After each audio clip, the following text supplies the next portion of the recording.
Bueno, yo soy historiadora.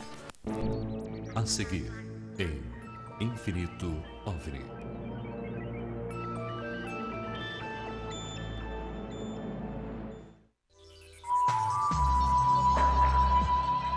Continuamos com a nossa programação.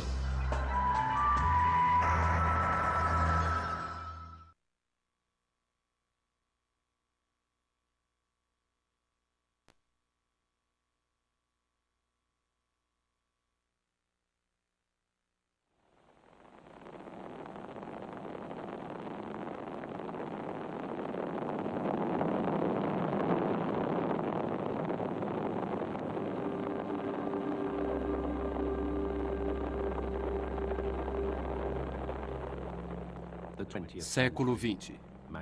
O homem deixa o seu planeta pela primeira vez.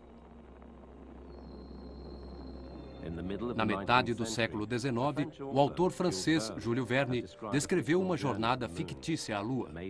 Incrivelmente, ele calculou a velocidade necessária para superar o campo gravitacional da Terra. Estamos nos preparando para pousar, câmbio.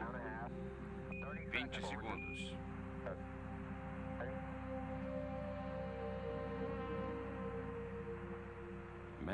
Muitos de seus contemporâneos, astrônomos famosos mundialmente como o francês Flammarion, acreditavam que poderia existir vida na Lua. Um dia na Lua cheguei. Se o dia estava bonito, não sei. Foi isso que eu cantei. De vez em quando, nuvens negras podiam ser vistas em sua superfície. Elas eram enxames escuros de insetos lunares ou era a fumaça das chaminés das fábricas lunares? OVNI.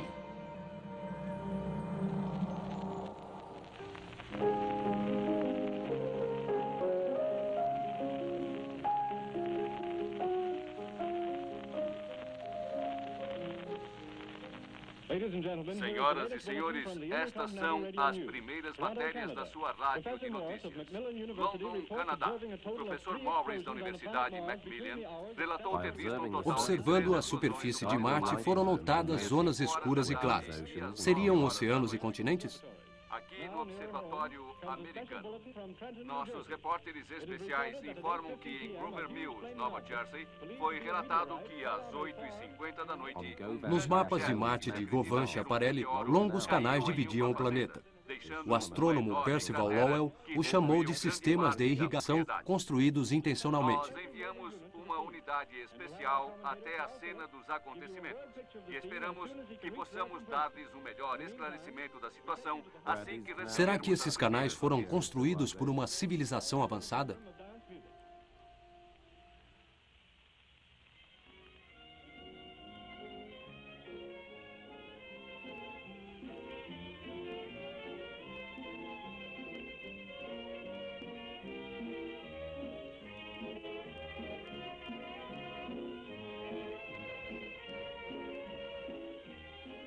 Logo, esse tipo de história fantástica se tornou um pesadelo para os ouvintes de uma rádio americana. No Halloween, em Nova York, a adaptação da peça de Orson Welles, A Guerra dos Mundos, foi encenada. O acontecimento da noite foi subsequentemente retratado no filme também com o nome de A Guerra dos Mundos. Estão se aproximando!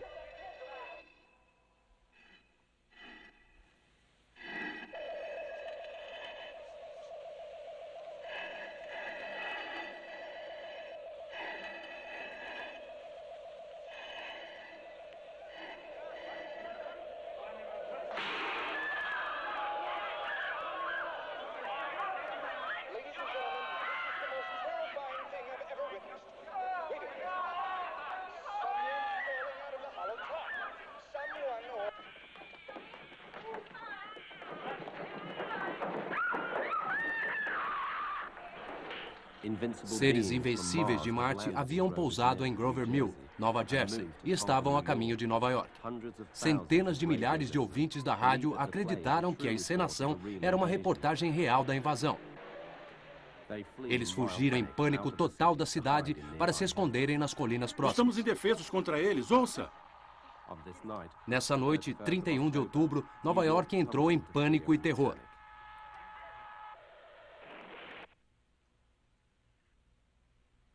Esse é o fim do mundo.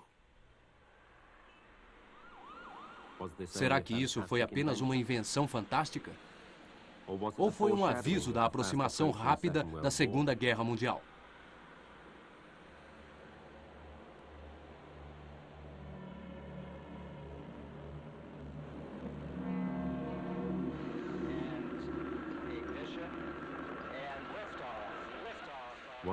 Foi a primeira antecipação da viagem ao espaço que viria a se tornar algo corriqueiro décadas depois. De armas nucleares.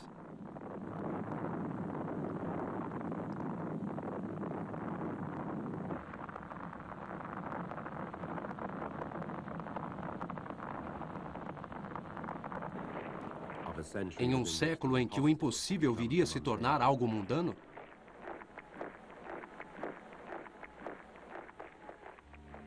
Mais cedo do que se esperava, a Segunda Guerra Mundial se tornou uma horrível realidade e a atenção pública foi desviada de contínuos eventos misteriosos. Na noite de 25 de fevereiro de 1942, estranhas luzes vermelhas apareceram nos céus de Los Angeles. Os militares acreditavam que era um ataque japonês.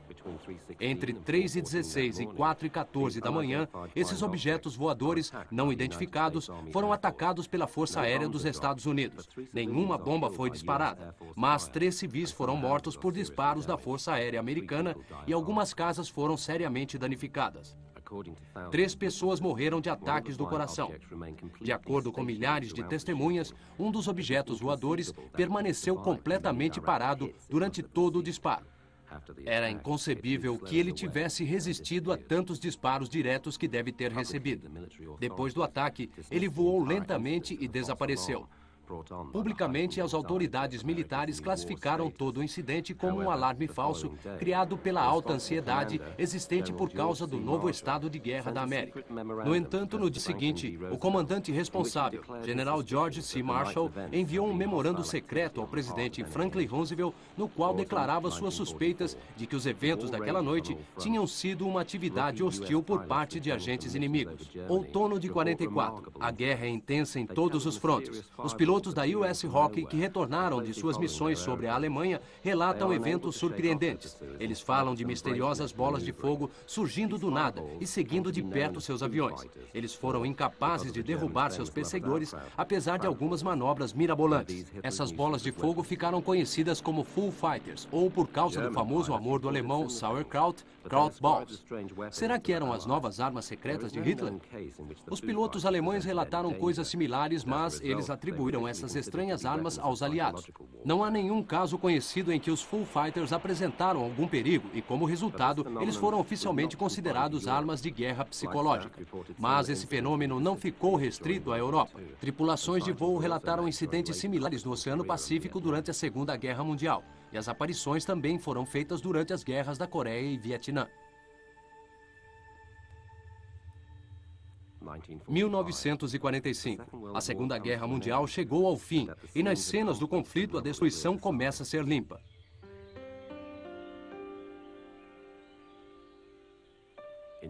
Na Suécia, um país que permaneceu intocável pela guerra, os primeiros relatos de objetos voadores não identificados surgiram em 1946. Eles foram chamados de foguetes fantasmas. Às vezes eles voavam pelo céu silenciosamente, às vezes eles se moviam bem devagar. O embaixador americano chocado relatou a Washington.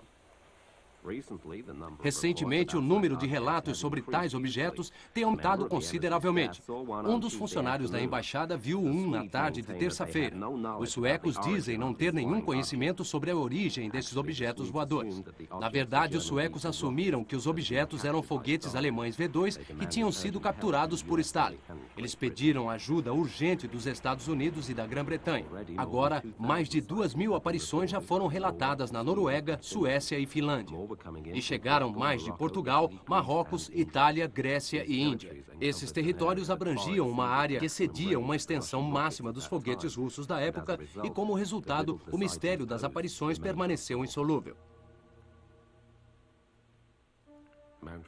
O Monte Rainier encontra-se a 3.600 metros acima do nível do mar em Washington e é o estado mais ao norte do oeste da União.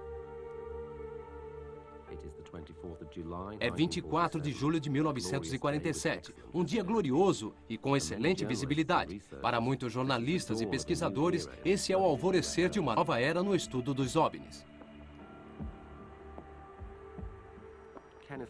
Kenneth Arnold é um empresário e piloto experiente que já acumulou mais de 4.000 horas de tempo de voo. Como piloto voluntário em um serviço de resgate e pesquisa em Idaho, ele está em uma missão em seu próprio avião. Ele se aproxima da montanha e verifica a neve em busca de um avião perdido.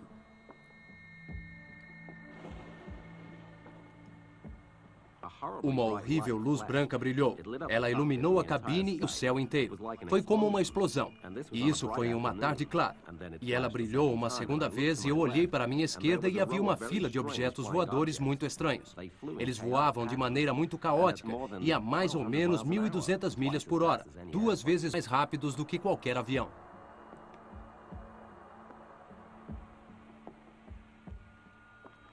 Arnold achou que armas russas secretas tinham entrado no espaço aéreo americano. Ele relatou suas observações ao controle aéreo em Yakima, onde ele parou para reabastecer.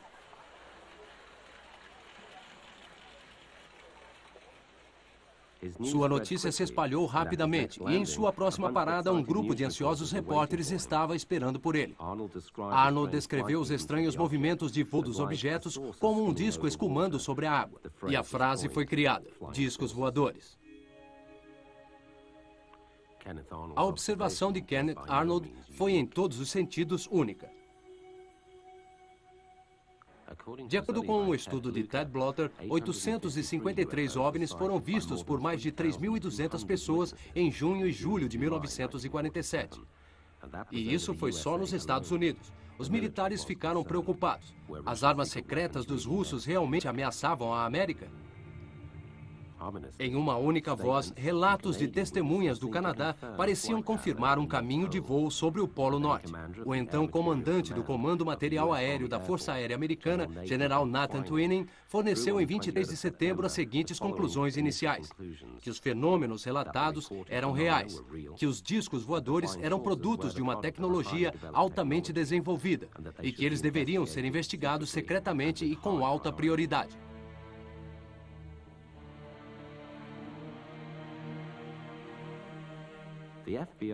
O FBI deveria cooperar nas investigações, mas se recusou a fazê-lo porque não estavam dispostos a investigar tampas de privadas, calotas e velhos chapéus voadores. Pessoas mal intencionadas geralmente usavam esse tipo de objeto para criar fotos falsas de OVNIs, e estas foram imediatamente incorporadas pela imprensa marrom.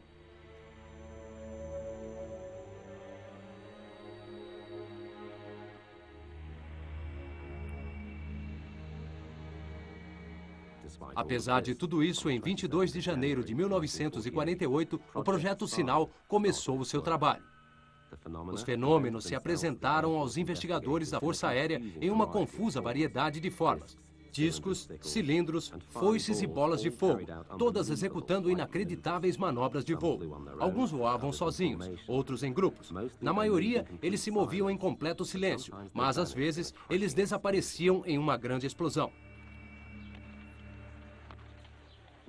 Seriam os soviéticos a origem dessa tecnologia? Essa suspeita logo foi perdendo sua credibilidade quando a CIA relatou de Moscou que a Rússia também havia iniciado investigações sobre os OVNIs. Como resultado, a Força Aérea Americana passou a contratar um astrônomo como conselheiro científico. Cada um desses países formou a sua própria equipe. Uma equipe não fornecia nenhuma explicação. A outra relatava a Washington que os discos voadores poderiam ter origem interplanetária e que seria aconselhável colocar os militares em alerta. Esse relatório acabou parando na mesa do general Hoyt Vandenberg, o chefe-geral da Força Aérea. Sem uma evidência final e conclusiva, Vandenberg não estava disposto a agir por receio de um pânico geral.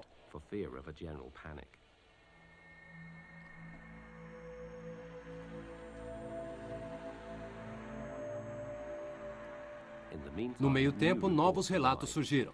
2 pilotos de DC-3 da Eastern Airlines, Clarence Chiles e John Whitehead, viram no verão de 1948 este objeto.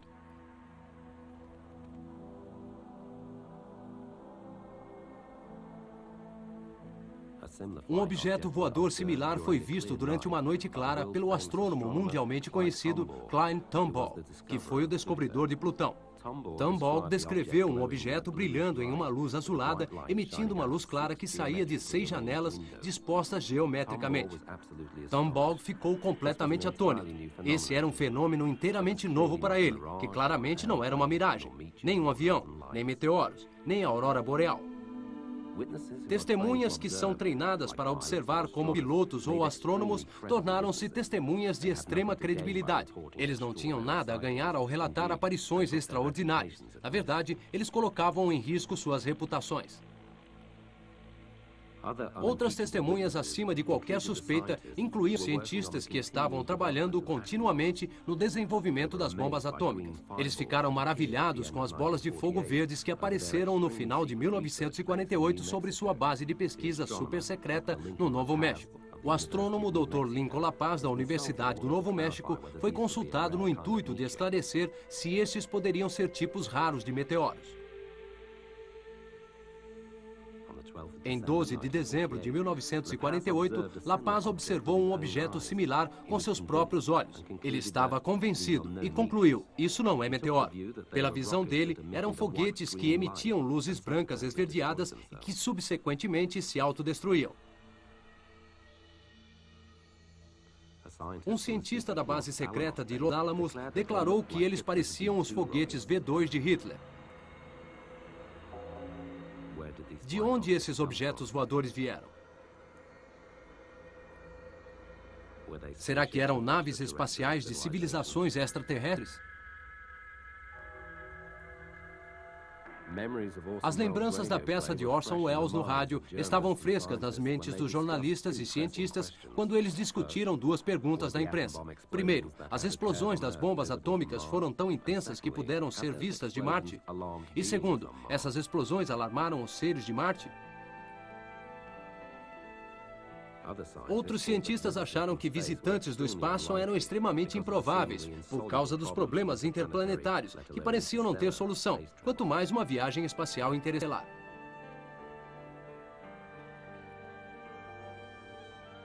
Os membros do Sinal exigiram ajuda financeira para suas pesquisas, mas os militares haviam desenvolvido uma nova agenda. As autoridades mudaram o Projeto Sinal para Projeto Rancor. Foi dito aos pesquisadores que procurassem explicações naturais para a maior quantidade possível de aparições. Oficialmente, OVNIs não podiam existir. O conselheiro científico da Força Aérea Americana era astrônomo na Universidade do Estado de Ohio, Alan Heine. Ele descreve a situação dessa forma. E foi dito a eles para não assustar o público e não passar a informação. Eu vi que a situação era controlada cuidadosamente. Onde quer que houvesse um caso, eles tinham uma explicação, e haviam muitas. Eles criaram uma grande história e passaram informação para a mídia. Em casos que havia uma difícil explicação, eles tentavam de tudo para manter a imprensa longe deles. A tarefa mais importante deles era, sendo certa ou errada, evitar qualquer agitação entre a população. A gozação agora fazia parte dos relatos sobre os aparecimentos dos OVNIs. Mesmo assim, as explicações da Força Aérea geralmente pareciam altamente questionáveis. Agosto de 1950, Great Falls, Montana, no início das Montanhas Rochosas. O gerente do clube, Nick Mariana, e sua secretária inspecionam o campo de futebol para um futuro campeonato esportivo. De repente, ele vê dois estranhos objetos voadores passando e agarra sua câmera de 16 milímetros. Ele mostra o filme para alguns grupos de pessoas interessadas e, por fim, alguns sugerem que o filme seja investigado pela Força Aérea. A declaração oficial liberada para a mídia dizia que os objetos eram aviões de caça refletindo o Sol. De acordo com declarações feitas por Mariana, após a investigação, os primeiros 35 quadros do filme, nos quais os objetos misteriosos podiam ser vistos claramente, estavam faltando. Esse filme, investigado repetidamente nos anos seguintes, inclusive na Universidade do Colorado, que entre 1966 e 1968 fez profundas investigações sobre OVNIs. Com a ajuda de computadores poderosos, a universidade concluiu que o filme mostrava 2 objetos em forma de disco com uma superfície metálica altamente refletora, a cerca de 600 metros da câmera. O oficial no deck do US Marine, Delbert Newhouse, gravou esse filme em 2 de julho de 1952.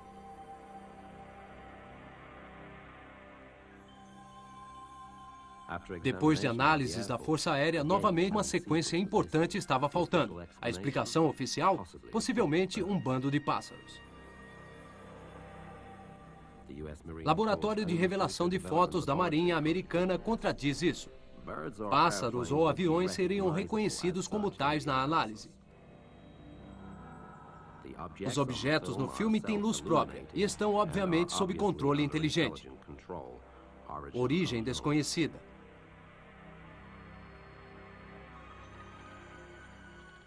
Confrontados com isso, a Força Aérea salientou novamente em uma nova investigação que as imagens eram, provavelmente, um bando de patos voando.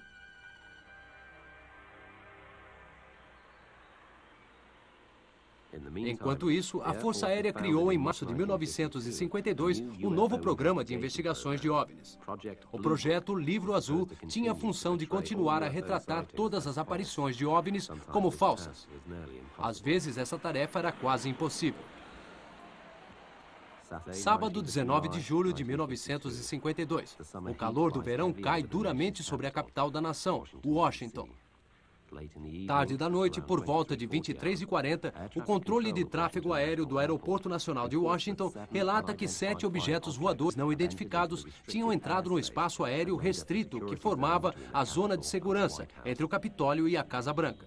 Vários motoristas os descreveram como estranhas luzes que se moviam para cima e para baixo e às vezes alcançavam velocidades fantásticas.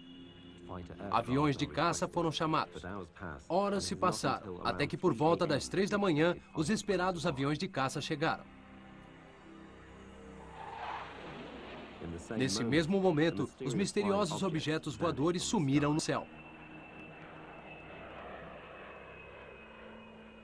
Quando os jatos tiveram que retornar à base para reabastecer, o pânico começa novamente.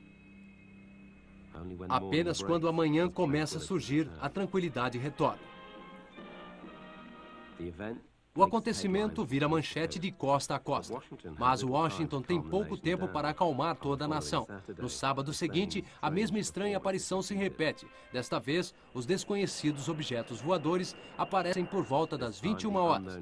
E logo depois, um esquadrão de aviões de caça já sobrevoa a capital. Um dos pilotos, William Patterson, se encontra com os estranhos objetos. Quando ele começa a se aproximar dos invasores, as terríveis luzes azuis e brancas começam a formar um círculo em volta dele. Indefeso e assustado, ele pergunta ao controle de terra o que fazer. Mas o observador de radar, tão sem poder quanto o próprio piloto, se mantém em silêncio. O tenente Patterson experimenta alguns minutos de terror até que, finalmente, os OVNIs o deixam em paz. O drama sobre Washington dura até o alvorecer, quando novamente o céu fica limpo. Sob uma intensa pressão da mídia, o responsável do Serviço Secreto da Força Aérea, General Sanford, na terça-feira seguinte declarou: "Podemos assegurar a vocês que os recentes eventos no céu não têm nenhuma relação com qualquer desenvolvimento secreto de qualquer agência dos Estados Unidos." Um pouco mais tarde, a Força Aérea declara que todo o incidente foi apenas uma miragem. Estamos apresentando Infinito OVNI.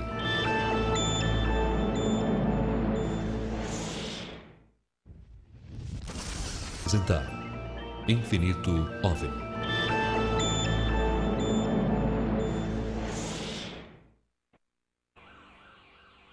Em Michigan, Estados Unidos, em 21 de março de 1966, a cidade de Hillsdale experimentou o clímax de uma sensação de OVNI de 3 semanas. 6 carros de polícia perseguiram objetos voadores não identificados.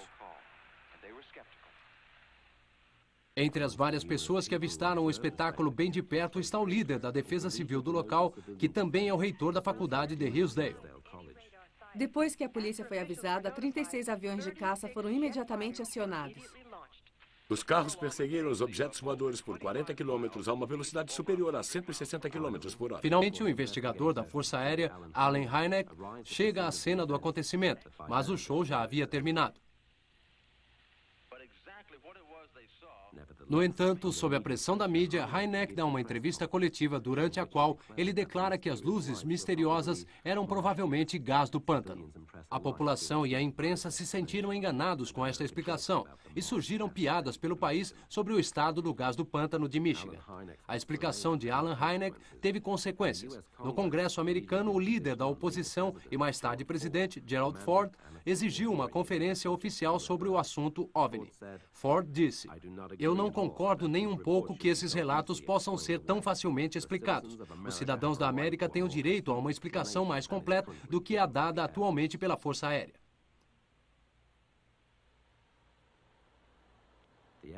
A Força Aérea, sob pressão, encarregou a Universidade do Colorado de investigar o fenômeno OVNI. Lá, o professor de física Edward Condon liderou o projeto. Quando começou seu trabalho em outubro de 1966, ele explicou ao The New York Times que o objetivo de seu estudo era mostrar que os OVNIs eram alucinações. Dentre mais de 10 mil relatos de aparições, o grupo de Condon investigou apenas alguns. Por volta de um terço desses, eles não conseguiram encontrar nenhuma explicação satisfatória. Apesar disso, Condon recomendou no começo de 1969 que as investigações não fossem mais realizadas sob o argumento de que elas eram cientificamente inúteis. Apesar de todas as contradições do relatório de Condon, os militares usaram-no como desculpa para pôr um fim no projeto Livro Azul em dezembro de 1969.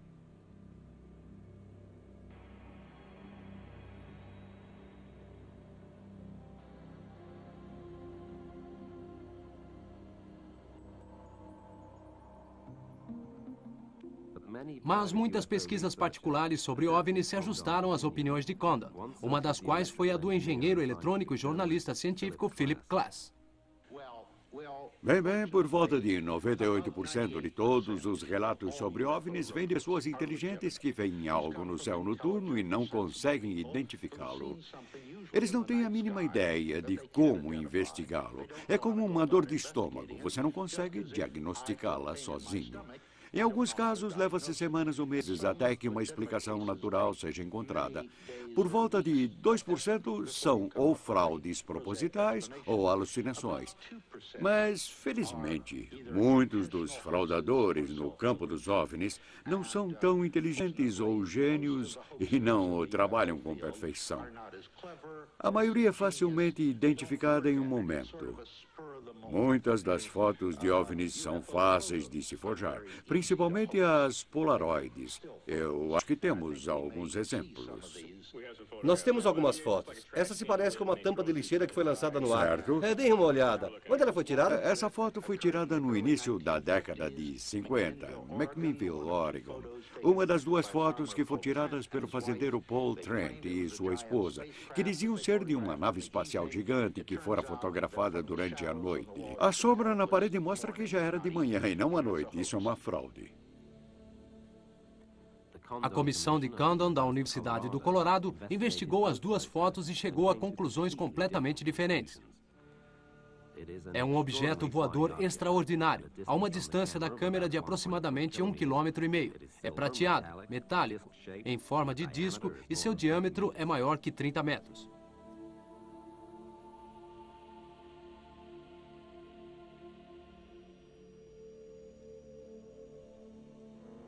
Uma nova análise computadorizada da foto mostrou que a sombra na parede não pode ter vindo do sol da manhã, como Philip Klass disse, mas sim de uma nuvem brilhante que é iluminada pelo sol noturno. O astrônomo Allen Hynek foi por mais de 20 anos o cientista conselheiro da Força Aérea. Em inúmeros casos, ele deu explicações naturais para as aparições dos OVNIs, inclusive o caso do gás do pântano, que ele mais tarde descreveu como o ponto mais baixo de suas pesquisas sobre OVNIs.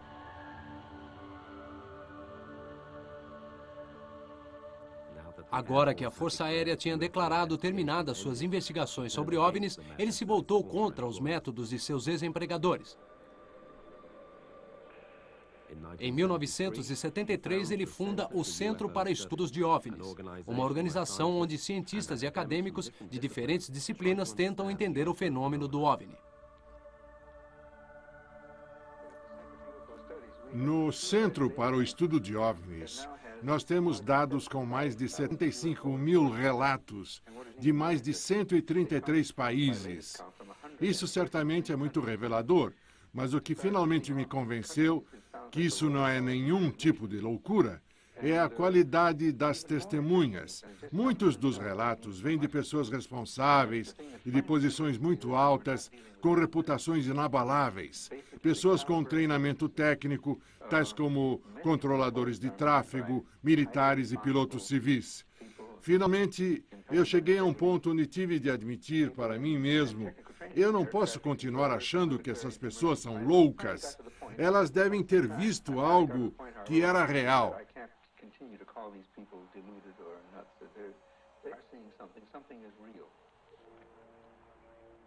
As experiências de Hynek, que gastaram muitos anos de estudos sobre OVNIs, foram usadas por Steven Spielberg em seu filme Contatos Imediatos de Terceiro Grau.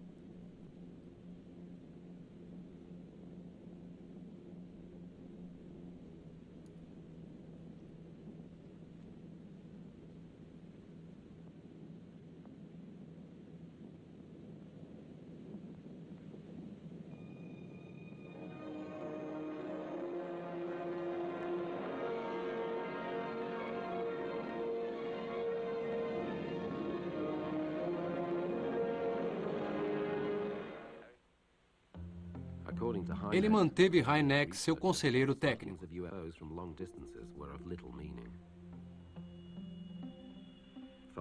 De acordo com Hynek, o proeminente pesquisador, as aparições de OVNIs a uma longa distância eram de pouca importância. Desses relatos, quase nenhum conhecimento que valesse a pena sobre estranhos objetos voadores ou de seus pilotos poderia ser retirado. Muito importante, no entanto, eram os encontros imediatos que iam do primeiro ao quarto grau. Um encontro imediato de primeiro grau é uma aparição de mais de 150 metros durante o anoitecer de 11 de novembro de 1987. O chefe de uma empresa de construções, Ed Walters, fotografou essa série de 5 fotos de um objeto voador não identificado.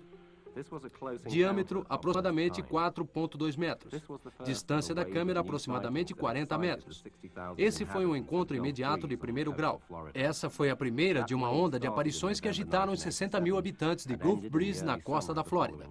Essa onda começou em novembro de 1987 e terminou no começo do verão do ano seguinte. Depois de alguns artigos aparecerem na imprensa local, os primeiros pesquisadores de OVNIs chegaram. Com suspeitas, eles fizeram testes em Ed Walters e suas fotos. Será que o Walters era um grande falsificador de fotos? Nunca tantos detalhes haviam sido vistos em tantas fotos de OVNIs. Isso era suspeito. Mas, por outro lado, havia agora mais de 2 fotos de diferentes testemunhas. Flip, é assim que os pesquisadores de OVNIs chamam uma onda de aparições. No curso dessa onda, mais de 100 pessoas de Gulf Breeze e arredores diziam ter visto objetos voadores não identificados. Uma delas foi o xerife local Mike DeLay. Quando eu cheguei aqui, tive uma visão clara e meu parceiro estava vendo o mesmo que eu. E não conseguíamos acreditar no que estávamos vendo.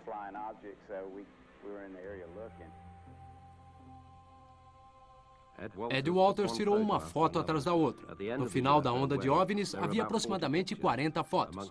Entre essas fotos, haviam muitas que não tinham como ser manipuladas ou forjadas com modelos. Entre os jornalistas do jornal local, a credibilidade de Ed Walters estava além das dúvidas. No entanto, os céticos pesquisadores de OVNIs queriam evidências mais fortes. Eles deram a ele uma câmera especial selada com um aparelho de segurança projetado para evitar fraudes. Ed Walters tirou uma foto desse objeto voador com essa câmera. Ele estava a menos de 20 metros de distância da câmera e tinha apenas 1 metro de comprimento. Os pesquisadores de OVNIs chamaram esses objetos de sentinelas. Ed Walters explica sua incomum habilidade dificuldade em garantir fotografias de OVNIs com uma condição física. Geralmente ele sente um zunido na cabeça pouco antes do OVNI aparecer. Dessa forma, ele conseguiu tirar muitas fotos, algumas com um sistema de câmera estéreo construído especialmente que determina a distância e o tamanho do OVNI. Desde 1972, o Dr. Bruce Maccabee tem trabalhado no Departamento de Pesquisa Óptica do governo americano. Ele também faz parte do programa IDS, Iniciativa de Defesa Estratégica. Por mais de um ano, ele investigou as fotos de Ed Walters com todas as fontes da ciência moderna. Um céptico de longa data, ele foi forçado à conclusão de que não há sinais de falsificação ou manipulação e que as fotografias são verdadeiras. Um ponto esférico de grama queimada, 3,5 metros de diâmetro. Isso é quase tão grande quanto um OVNI que Ed Walters fotografou de uma curta distância. Em uma investigação profunda do solo na Universidade da Flórida, não foi possível revelar nenhuma causa natural. Será que esses lugares são aeroportos desses misteriosos visitantes? Cada vez mais estranhos fenômenos do solo apareceram em torno das aparições dos OVNIs. Na maioria das vezes, estas são, como em Gulf Breeze, áreas circulares de solo queimado ou vegetação esmagada. Frequentemente, a terra se tornou estéril e resistente à água.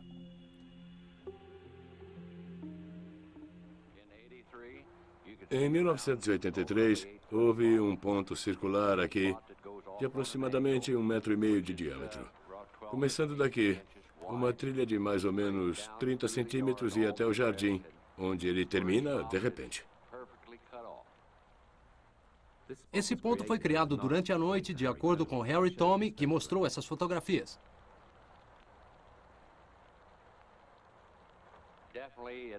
Definitivamente, parece haver algum tipo de radiação aqui. E destruiu o meu medidor Geiger. Agora não consigo mais colocá-lo de volta no zero. O que era, nós não sabemos. Durante todo o inverno, nenhuma neve se firmou nesta área. Às vezes, marcas de pressão podiam ser encontradas e que pareciam trilhas que haviam sido deixadas pelo trem de pouso de objetos voadores que são extremamente pesados. Para os pesquisadores de OVNIs, estes são sinais de contatos imediatos de segundo grau. Estes ocorrem quando a aparição de um OVNI é acompanhada de algum fenômeno físico mensurável e que pode ser observado objetivamente, tal como uma interferência na recepção de televisão, falta de eletricidade, interrupção de sistemas elétricos ou veículos imobilizados. Em 1982, Steven Spielberg filmou seu grande sucesso ET, o Extraterrestre. Era a história de um contato imediato de terceiro grau, que é definido como uma observação durante a qual a tripulação de um OVNI ou próximo a ele pode ser vista.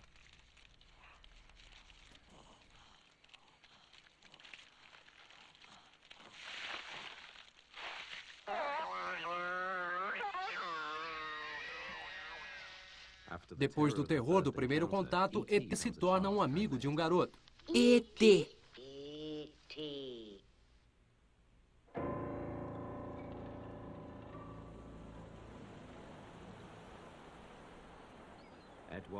Ed Walters e sua esposa Frances relataram de Gulf Breeze um contato de terceiro grau.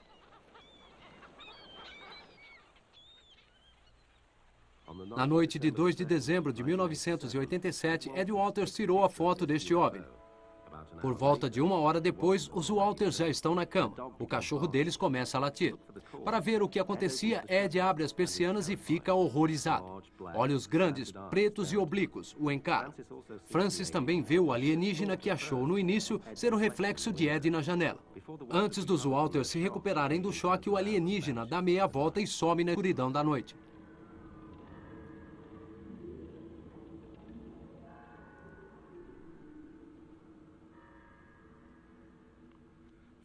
Muitos relatos parecidos de contatos imediatos de terceiro grau são recebidos de vários países diferentes.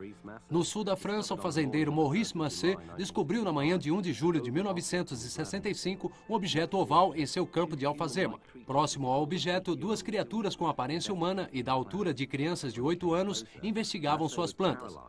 Quando ele se aproximou, Massé foi paralisado com uma vareta no formato de um lápis. Depois disso, os dois alienígenas entraram em sua nave e foram embora sem fazer ruído algum. No lugar do pouso não nasceu mais nenhuma planta até o solo ser arado. Por mais inacreditável que possa parecer, esse relato, geralmente um contato de 3º grau, parece preceder um contato imediato de 4º grau. Foi assim para Ed Walters em Gulf Breeze. Em 1 de maio de 1988, aqui nessa praia, ele tirou a foto deste OVNI com sua câmera estéreo. De repente, o objeto voador apareceu sobre ele. Cerca de 1 hora depois, Ed acordou a alguns metros de sua câmera. Ele não tem nenhuma lembrança do período em que passou desmaiado.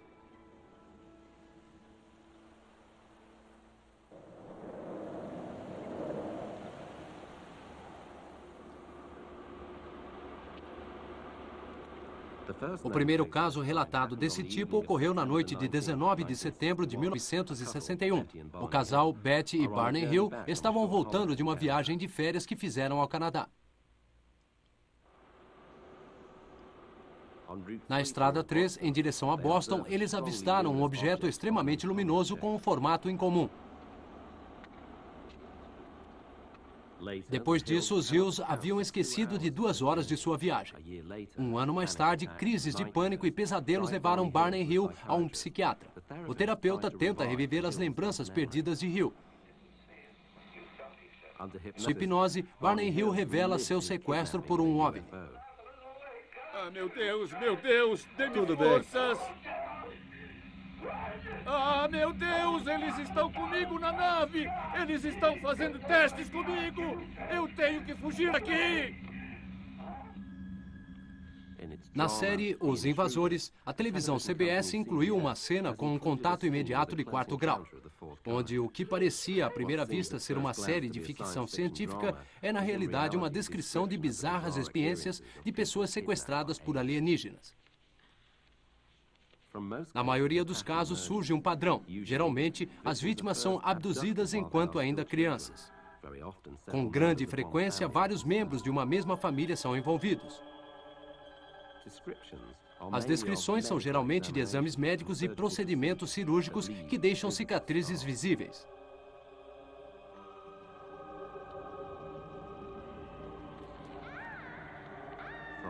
São tiradas amostras de esperma dos homens e óvulo das mulheres.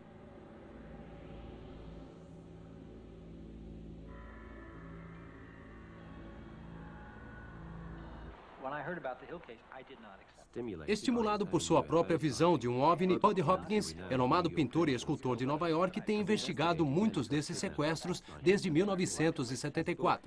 Seu livro, Invasores, forneceu material para o filme de 1992 do mesmo nome. Na verdade, Hopkins investigou mais de 500 casos até agora, e ele já publicou dados sobre muitos deles. Por causa de sua participação na pesquisa, psicólogos e psiquiatras passaram a ter conhecimento do fenômeno. Será que o medo da realidade se apossou da imaginação dos criadores de filme de ficção científica? Mais recentemente, eminentes cientistas começaram a trabalhar seriamente com esses sequestros. Por exemplo, o professor de psicologia em Harvard, Dr. John Mack. No começo, as pessoas não queriam acreditar. Diziam que isso não fazia sentido. É alguém brincando com você, ou deve ser algo assim. As pessoas aparecem com o que elas já sabem. Deve ser alguma forma de abuso sexual ou um trauma de infância que foi reavivado dessa outra forma. E eu prestei bastante atenção nisso e revisei os casos cuidadosamente, e não era bem assim. Algumas pessoas podem ter sofrido algum trauma ou abuso sexual, mas não tem nada a ver com isso. É um fenômeno alienígena e vai além da nossa compreensão. É um fato novo para nós e, portanto, a única forma para se responder a isso é com algum grau de nervosismo e com sentimento de que isso, ao menos nesse momento, é incompreensível para nós. Enquanto isso, o fenômeno OVNI parece varrer todo mundo bem depressa. Os últimos acontecimentos, como o da costa leste da Alemanha sobre Greifswald, em 24 de agosto de 1990, não deixa nenhuma dúvida sobre a veracidade desses misteriosos aparecimentos. Mas investigações científicas estão apenas começando.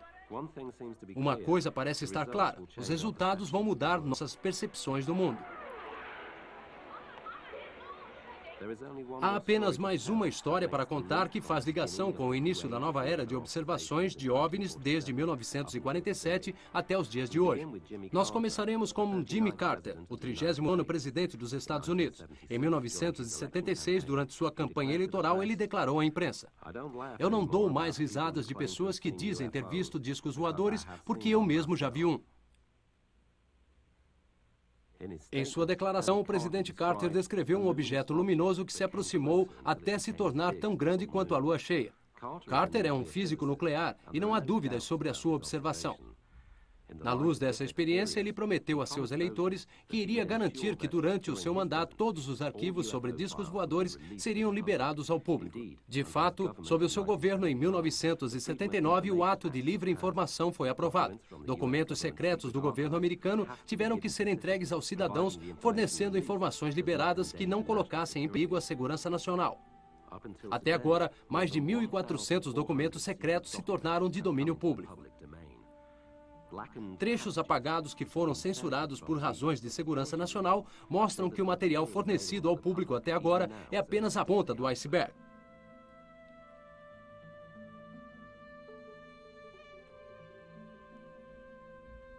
Um documento de 10 de julho de 1947 está relacionado à recusa do FBI em fazer parte do Projeto Sinal, porque eles não estavam dispostos a investigar tampas de privadas e velhos chapéus voadores, como eles descreviam as aparições dos discos voadores. Em uma nota escrita à mão, o chefe do FBI, Edgar Hoover, adicionou a um memorando interno que ele seria a favor em fazer parte em algumas investigações, na esperança de que o FBI receberia acesso aos discos recuperados. Ele escreveu: "Por exemplo, no caso acima, o Exército fez tudo sozinho e nem nos permitiu fazer uma rápida investigação." Logo depois, em 4 de setembro de 1947, o FBI declarou que um tenente não pôde estar presente porque 2 de seus homens haviam morrido logo depois da investigação de um disco voador. Será que o FBI, no meio tempo, recebeu acesso ao disco voador recuperado? De acordo com esse relato, uma história tão incrível quanto qualquer série de ficção científica provou qual foi a realidade. Novo México, 2 de julho de 1947.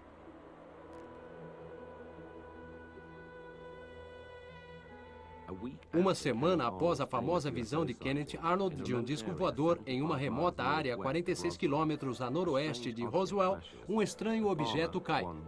O fazendeiro William Brazel descobre os destroços na manhã seguinte. Brazel está indeciso sobre o que fazer. Ele não tem telefone e leva muitos dias antes que a história de seu achado chegue à base da Força Aérea em Roswell.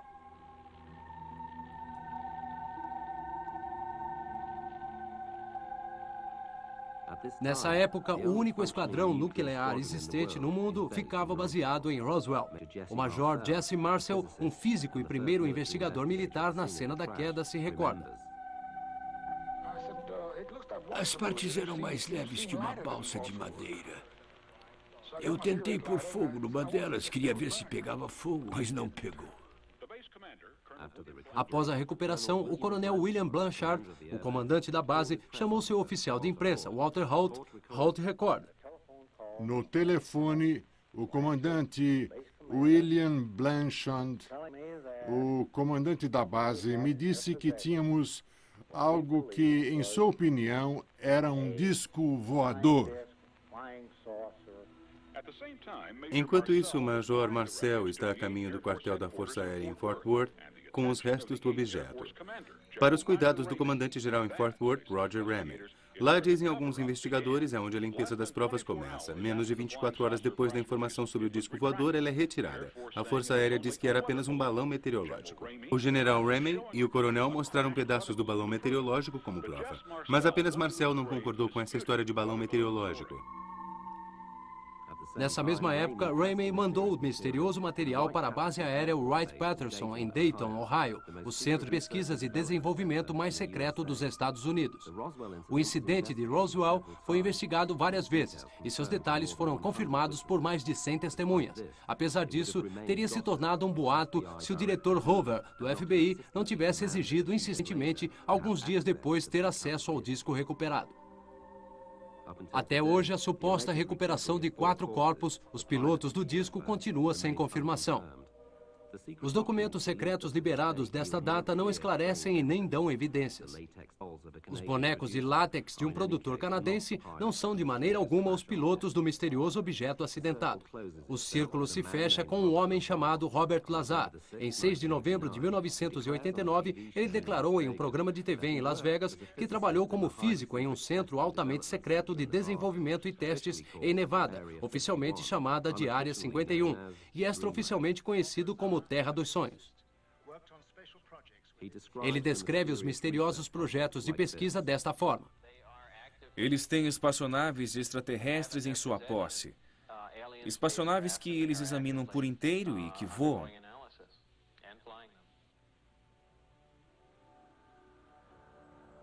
Esses objetos criam seu próprio campo gravitacional. Assim como a Terra atrai a matéria, eles geram o mesmo campo. Mas a deles está fora de fase, então os campos neutralizam uns aos outros. A coisa toda funciona como mágica. Está bem além das nossas possibilidades físicas tradicionais.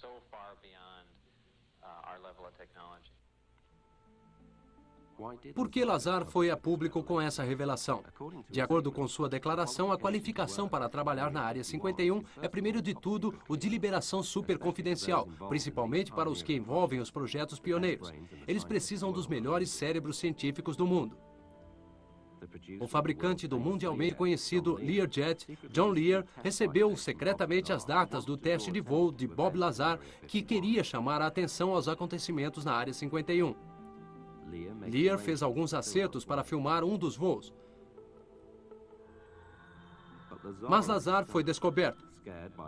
Amedrontado e ameaçado de morte pelo FBI, ele decide ir a público com seus conhecimentos. A história de Bob Lazar fez com que muitos distintos cientistas parassem para pensar por que seus conceitos teóricos e avançados de motores de voos futurísticos estão de perfeito acordo com a descrição de Lazar do sistema de propulsão que já existe nos discos voadores da Área 51.